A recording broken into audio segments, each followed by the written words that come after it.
2. First, you have to make sure that it is already written in the form y equals mx plus b. So as you can see, nakasulat na naman siya sa form na yan.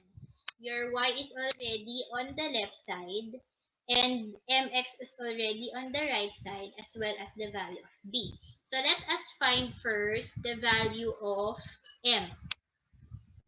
What is the value of m in the given equation?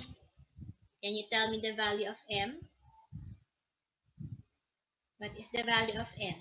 Very good, it's 2. So since 2 is a whole number, you have to put over 1 para meron siyang denominator. Okay? So that is your m. What is the value of b? What's the value of b? Oh. What's the value of b in the equation? In this equation, first equation. 2. Very good. Dito pa lang tayo ha. Clarification. Nasa unang equation pa lang tayo.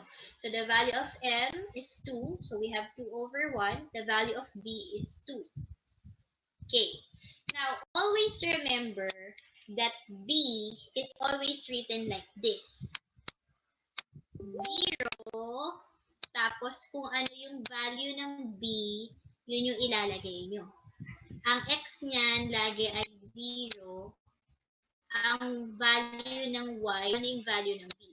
So, in our case here, since the value of b is 2, therefore, the value of y is also 2.